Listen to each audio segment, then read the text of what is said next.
Hello everyone, welcome to this channel. तो इस video में हम pair of linear equations in two variable का एनसीईआरटी एग्जाम्पल 9 और 10 करने वाले हैं। तो सबसे पहले एग्जाम्पल 9 देख लेते हैं। तो एग्जाम्पल 9 है the cost of 2 pencils and 3 erasers is ₹9 and the cost of 4 pencils and 6 erasers is ₹18। Find the cost of each pencil and each eraser.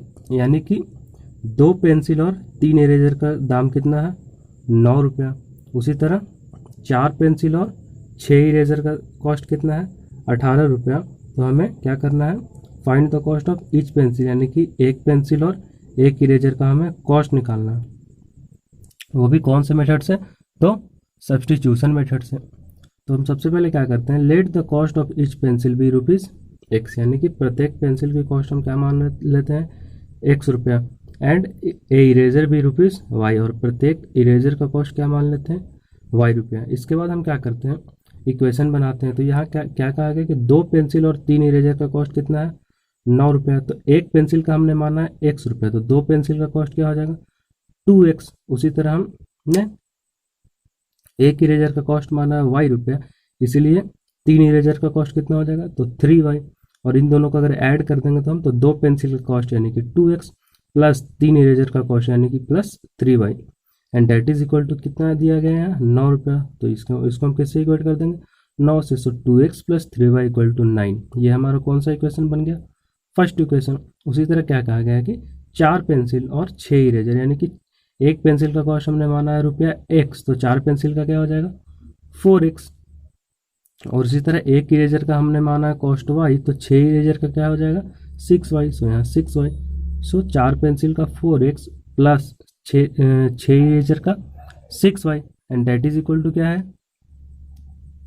यहाँ 18 रुपया, यानी कि 18। So 4x plus 6y equal to 18। ये हो गया हमारा equation second. अब हम क्या करते हैं, दोनों में से कोई इक्वेशन उठाते हैं और उसमें से एक वेरिएबल का वैल्यू उठा के दूसरे वेरिएबल के टर्म में लिख देते हैं। तो हम क्या करते हैं, यहाँ से इक्वेशन 1 उठा लेते हैं। सो फ्रॉम इक्वेशन फर्स्ट, तो इक्वेशन फर्स्ट क्या था? तो 2x plus 3y equal to 9। तो इक्वेशन 1 से क्या हो गया? 2x plus 3y equal to 9। तो यहाँ से 2x की वैल्यू क्या हो जाएगी? तो 9 माइनस 3y, और x की वैल्यू क्या हो जाएगी? तो 9 minus 3y by 2। So x equal to 9 minus 3y by 2। और ये जो x हमने y के टर्म में एक्सप्रेस किया, इसी को हम क्या मान लेते हैं? Equation third. और इसके बाद हम क्या करते हैं, on substituting the value of x in equation 2। चूंकि x का वैल्यू हमने कहाँ से निकाला था? तो इक्वेशन फर्स्ट के हेल्प से, फ्रॉम इक्वेशन फर्स्ट। तो इक्वेशन फर्स्ट के हेल्प से निकाला था, इसीलिए हम इसे कहाँ सब्सटीट्यूट करेंगे? अब equation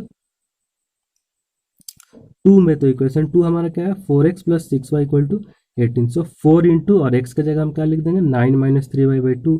so 4 into 9 minus 3y by 2 plus यहाँ क्या है? 6y। So plus 6y and equal to 18, and that is equal to 18। तो ये बन गया हमारा इक्वेशन। उसके बाद हम क्या करेंगे, इसे सॉल्व करते हैं। तो सॉल्व कैसे करते हैं? तो ये इस 2 से ये 4 कितनी बार में कटेगा? तो 2 टाइम्स। उसके बाद क्या करते हैं, हम यहाँ मल्टीप्लाई करते हैं। तो 9 दूनी यहाँ हो गया 18। उसी तरह ये हो गया 3 दूनी 6, तो 18 माइनस 6y, और ये प्लस का 6y, and that is equal to 18। उसके बाद हम क्या देख रहे हैं, ये जो माइनस 6y है और ये प्लस 6y है, तो माइनस 6y और प्लस 6y ये दोनों तो आपस में क्या हो जाएगा? कैंसिल। तो LHS में बच गया हमारा 18, और RHS में भी बच गया क्या? 18। सो 18 इज इक्वल टू 18। तो हम यहाँ क्या देख रहे हैं कि दोनों साइड हमारा क्या आ गया? बराबर आ गया। और y जो था हमारा वो तो गायब हो गया, y तो अब हमें दिख ही नहीं रहा है। तो जो ये स्टेटमेंट आया, so this statement is independent of y, यानी कि ये स्टेटमेंट है क्या है? y से इंडिपेंडेंट है। इसमें y तो कहीं है ही नहीं। तो अगर इसमें कोई y होता, जैसे कि अगर 18y इक्वल टू 18 होता, तो हम y का एक डेफिनेट वैल्यू निकाल पाते कि 18y इक्वल टू 18 है तो y इक्वल टू 1। तो इसमें तो y है ही नहीं है, तो y से इंडिपेंडेंट है। तो इसका मतलब क्या है? We can not get a specific value of y, यानी कि हम y की कोई स्पेसिफिक वैल्यू नहीं निकाल सकते। और चूंकि y की कोई स्पेसिफिक वैल्यू नहीं निकाल सकते, इसीलिए हम x की भी कोई स्पेसिफिक वैल्यू नहीं निकाल सकते। मगर हम एक बात यहाँ देख रहे हैं, but this statement is true for all values of y, यानी कि ये जो स्टेटमेंट है y के सारे वैल्यू के लिए क्या है, ट्रू है, क्योंकि यहाँ से ये y वाला जो टर्म वो तो कट जाएगा। अगर हम y1 रखेंगे यहाँ और यहाँ फिर भी ये कट जाएगा, y2 रखेंगे फिर भी ये कट जाएगा, y1000 रखेंगे फिर भी ये क्या हो जाएगा, ये हो जाएगा 6000 -6000, ये +6000, तो ये कट जाएगा।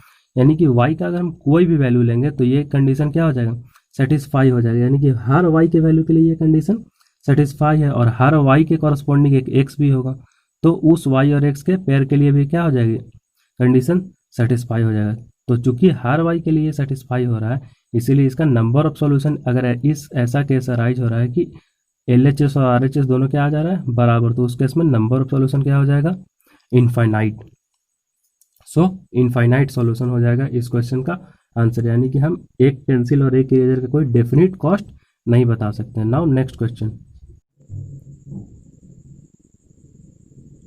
Next example 10। एग्जाम्पल 10 है, two rails are represented by the equations x + 2y - 4 = 0 and 2x + 4y - 12 = 0। यानी कि ये जो दोनों लीनियर इक्वेशन, ये क्या है, रेलवे की दो पटरियों का इक्वेशन बता रहा। तो हमें क्या बताना, will the rails cross each other, यानी कि ये जो दोनों लाइन है वो एक दूसरे को क्रॉस करेगा या नहीं करेगा, यही हमें क्या करना है, बताना है। तो हम कैसे बताएंगे, तो ये जो दोनों इक्वेशन है उसको क्या करेंगे, सॉल्व करेंगे। अगर दोनों लाइन कट करेगा तो हम क्या बोलते हैं कि दोनों लाइन एक दूसरे को क्रॉस करेगा, और अगर कट नहीं करेगा यानी कि पैरेलल आ जाएगा तो क्रॉस नहीं करेगा। तो अब देखते हैं, सॉल्व करते हैं। तो इसे मान लिया हमने x + 2y - 4 = 0 को इक्वेशन फर्स्ट, और 2x + 4y - 12 को = 0 को इक्वेशन सेकंड। अब हम क्या करते हैं, इन दोनों से कोई इक्वेशन उठाते हैं और उसमें से एक वेरिएबल को दूसरे वेरिएबल के टर्म में एक्सप्रेस कर देते हैं। तो हम इक्वेशन फर्स्ट उठा लेते हैं। तो फ्रॉम इक्वेशन फर्स्ट क्या है, x + 2y - 4 = 0। सो x + 2y - 4 = 0। अब हम यहाँ से x = क्या लिख सकते हैं, तो ये -4 इधर जाके हो जाएगा +4, और ये +2y इधर होकर चला जाएगा तो बन जाएगा -2y। सो x = क्या हो गया, 4 - 2y। तो यहाँ से हमने x को y के टर्म में क्या कर दिया, एक्सप्रेस कर दिया। अब हमने ये जो x को y के टर्म में एक्सप्रेस किया, ये किस इक्वेशन के हेल्प से, और इसे क्या मान लेते हैं हम, इक्वेशन थर्ड मान लेते हैं जो ये आया। उसके बाद हम क्या करते हैं, इस x को जो हमने y के टर्म में एक्सप्रेस किया है, ये 1 या 2 में से किस इक्वेशन के हेल्प से किया है, तो फ्रॉम इक्वेशन फर्स्ट से किया है। इसीलिए हम क्या करते हैं, जो x की वैल्यू आती है उसे अब फर्स्ट को छोड़ के किस में, सेकंड में सब्स्टिट्यूट कर देते हैं। So substituting x in equation second, यानी कि x को इक्वेशन सेकंड में सब्स्टिट्यूट कर देते हैं। तो इक्वेशन सेकंड हमारा क्या है, 2x + 4y - 12 = 0। सो यहाँ से क्या हो जाएगा, 2 इंटू, अब x की जगह हम क्या लिख देंगे, तो 4 - 2y। सो 2 × 4 - 2y, और ये प्लस का 4y, तो +4y, और यहाँ से -12 तो -12, and that is equal to क्या है वहाँ 0। तो यहाँ भी क्या लिख देंगे, 0 सब्स्टिट्यूट करने के बाद।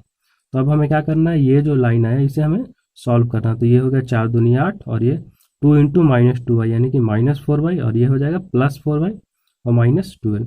अब हम क्या देख रहे हैं, ये -4y और ये +4y, ये क्या हो जाएगा, कैंसिल आउट हो जाएगा। तो और यहाँ से 8 - 12 बच जाएगा, तो 8 - 12 = 0। और इसको सॉल्व करेंगे तो क्या हो जाएगा, -4 = 0। और -4 हम जानते हैं कभी 0 के बराबर हो सकता है, कभी नहीं हो सकता है। 0 के बराबर तो सिर्फ 0 ही होगा ना, माइनस कैसे हो जाएगा, -4 कैसे हो जाएगा 0 के बराबर। So this is not true, यानी कि ये कंडीशन क्या है, गलत है। तो चूंकि ये कंडीशन गलत है, इसलिए नो कॉमन सॉल्यूशन, यानी कि इन दोनों जो इक्वेशन दिया गया इसका कोई कॉमन सॉल्यूशन नहीं होगा। So the rails will not cross each other, यानी कि जो दो रेल है यानी कि दो लाइन है वो एक दूसरे को क्रॉस नहीं करेगा। तो हम यहाँ पे एक बात क्या देखने को आया कि अगर इक्वल टू के दोनों तरफ जो नंबर है वो बराबर नहीं है और बीच में इक्वल टू का साइन आ जा रहा है, इस तरह से आ जा रहा है, तो इस केस में हम क्या बोल देंगे, नो सॉल्यूशन वाला केस आ जाएगा। यानी कि दोनों लाइन क्या हो जाएगा, पैरेलल हो जाएगा। जो कि हमने ग्राफिकल मेथड में देखा था, वहाँ तो नो सॉल्यूशन आसानी से दिख जा रहा था, दोनों का ग्राफ पैरेलल आ जा रहा था। मगर यहाँ हम कैसे देखेंगे नो सॉल्यूशन, तो बीच में इक्वल टू का साइन रहेगा और दोनों साइड क्या हो जाएगा, नंबर जो रहेगा वो एक दूसरे के बराबर नहीं होगा। सो इस केस में क्या हो जाएगा, दोनों लाइन एक दूसरे से क्रॉस नहीं करेगा। So this is the end of this video, मिलते हैं नेक्स्ट वीडियो में।